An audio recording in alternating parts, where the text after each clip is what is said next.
Olá, meus amigos, aqui é Clérton Londarilho trazendo notícias que você não vai ver no site do Freaknet, no site dos irmãos Mario.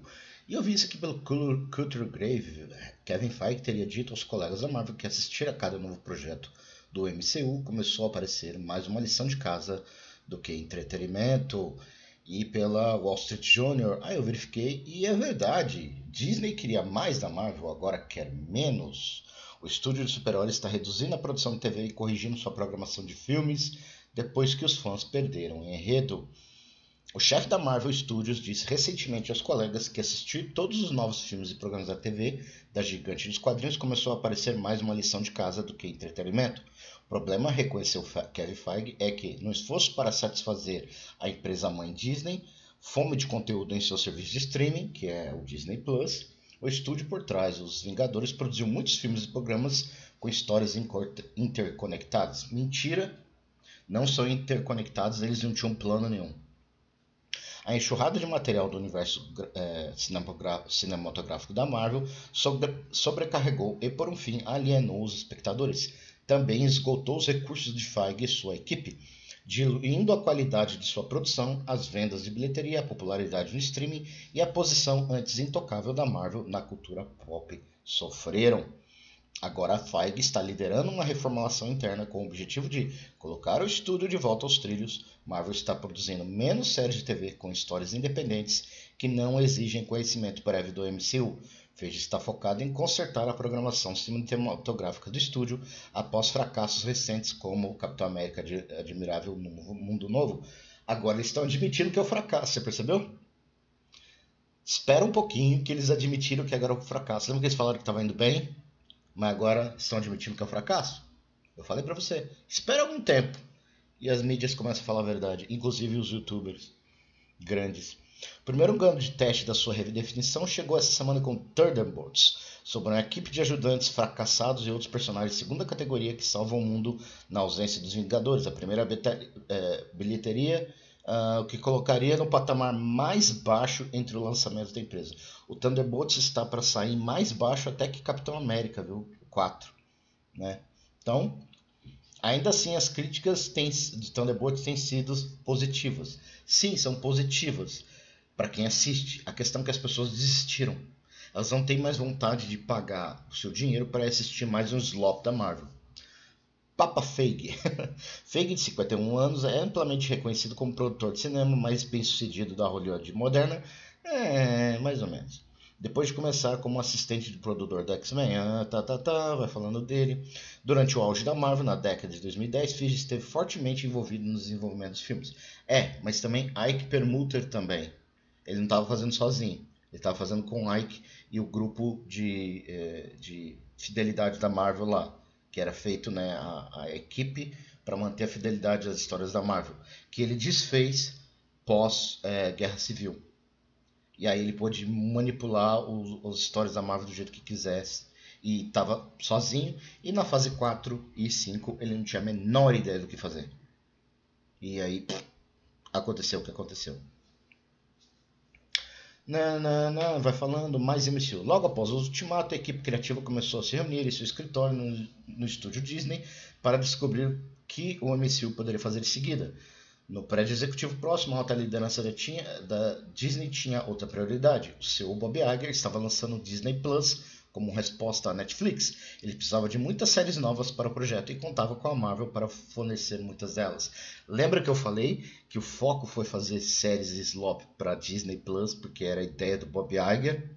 Eu falei isso, lembra? Anos atrás, falei. A estratégia se tornou apenas expansão. Feige disse recentemente aos colegas que concordou com o plano por seu zelo em contar mais histórias e pelo desejo de ser um excelente cidadão corporativo. Acabou sendo um erro. As duas primeiras da Marvel da Disney foram lançadas, Loki e WandaVision, depois da série Ultimato. Mas a transição da Marvel produzir algumas horas de conteúdo cinematográfico anualmente para dezenas de horas de filmes e séries de streaming acabou por quebrar o processo do estúdio. 2 executivos supervisionavam cada série, enquanto Feige permanecia como tomador de decisão final em todas as questões criativas significativas. É aí que tá. Kevin Feige não é criativo. Como eu falei, ele tinha decisões criativas quando tinha o Ike Perlmutter e outros para dar feedback. Agora com ele sozinho, ele só faz decisões idiotas. Lembrando, foi Kevin Feige que queria que a Capitã Marvel, né, a atriz lá, esqueci o nome dela, a atriz, né, da Capitã Marvel, ele queria a Capitã Marvel como centro de todos os Vingadores. O Kevin Feige queria a Amy Schumer, ele queria substituir todos os heróis por mulheres. Isso foi o plano dele, ele falou isso. Mas a questão é que ao fazer isso, ele perdeu a audiência, ficou um slop, ele não sabia o que fazer e gerou essas porcarias aí, né? Aqui, então, mesmo com o número exponencialmente maior de decisões a serem tomadas a cada dia, pessoas que trabalham na Marvel no início da década de 220 disseram que era difícil conseguir tempo com o Feige para obter seu feedback. Como resultado, às vezes passavam semanas em trabalhos que se mostravam irrelevantes quando ele se manifestava e depois se viam com pouco tempo para implementar suas mudanças antes do prazo. Funcionários desesperados começaram a perseguir Feige pelos corredores para obter resposta. A muito conhecida como um dos estúdios mais econômicos de Hollywood, a Marvel começou a gastar loucamente. Assim como as outras empresas de mídia que lançaram serviços de streaming, o custo não era o problema na corrida para impressionar Wall Street com grandes aumentos do número de assinantes. A série da Marvel produzida no início da década de 220 custavam regularmente mais de 100 milhões por temporada, chegando às vezes 200 milhões. Óbvio, só na Disney mesmo, aquela porcaria do Star Wars lá, do Acólito, custou 280 milhões, né? O tempo de execução, fadiga da Marvel. A disfunção interna começou a se manifestar na produção da Marvel. Os espectadores reclamavam que havia muito conteúdo da Marvel para acompanhar e que uma proporção cada vez maior dele era inferior. Eu adorei isso por muitos anos, mas depois de todos os programas de TV e tudo mais, começou a ficar um pouco confuso e confuso, disse Leslie Rodrigues, uma gerente de rede social de 23 anos. Não ficou confuso, ficou completamente confuso. Porque, como eu falei, eles não tinham plano nenhum. Fãs rejeitaram as séries de eventos de grande orçamento, como drama sobre ataques alienígenas, invasão secreta, Miss Marvel, etc, etc, né? No cinema, os maiores sucessos da Marvel durante o período foram peças nostálgicas que retomavam antigas histórias, como Homem-Aranha Sem Volta para Casa e Deadpool e Wolverine. Sim, que eram coisas que os fãs pediram e eram um pouquinho de nostalgia e eram independentes do universo da Marvel, né, da linha temporal normal da Marvel. E por isso que fizeram sucesso. Os 3 Homem-Aranhas eram coisa que os fãs queriam e a Sony fez. Deadpool e Wolverine era algo, o pessoal queria ver o Wolverine de volta e Deadpool trouxe. E foi por isso que fez sucesso. Os funcionários falavam regularmente sobre a fadiga da Marvel. Eles se preocupavam por terem criado um clube sem novos fãs, na qual pessoas não familiarizadas com o estado da MCU não poderiam assistir a um novo lançamento porque não teriam ideia do que estava acontecendo. Enquanto isso, a obsessão de Wall Street com o crescimento do streaming deu lugar a um foco na lucratividade. Iger e Feige começaram a analisar os custos e as escolhas criativas da Marvel mais de perto. No último segundo, Marvel decidiu que o roteiro de seu filme de Vampiros Blade não era bom o suficiente e interrompeu a produção em 2023, enquanto o equipamento era enviado para os estúdios de gravação em Atlanta. Quando a promoção do filme The Marvels 2023 começou, os cineastas receberam um pouco de atenção sobrecarregado Feige após o fracasso de Quantum Mania. Olha lá, Quantum Mania foi um fracasso. Os cineastas testaram dezenas de versões de uma narração para atualizar os espectadores com pontos da trama do filme e séries anteriores que eles precisavam entender, mas não foi o suficiente. The Marvel, que custou cerca de 300 milhões, foi o maior fracasso da Marvel, arrecadando apenas 206 milhões. Mais desgraça, menos melancolia. Desde os primeiros anos da Marvel, o parlamento de Feige se reúne todo outono em Palm Springs, Califórnia, onde planeja o futuro da MCU. A reunião em 2023 foi sombria. Muitos filmes e séries da Marvel não estavam funcionando e o estúdio tinha acabado de demitir funcionários pela primeira vez em sua história. Os membros do parlamento discutiram se conseguiram salvar os planos para os Vingadores de Dinastia de Kang.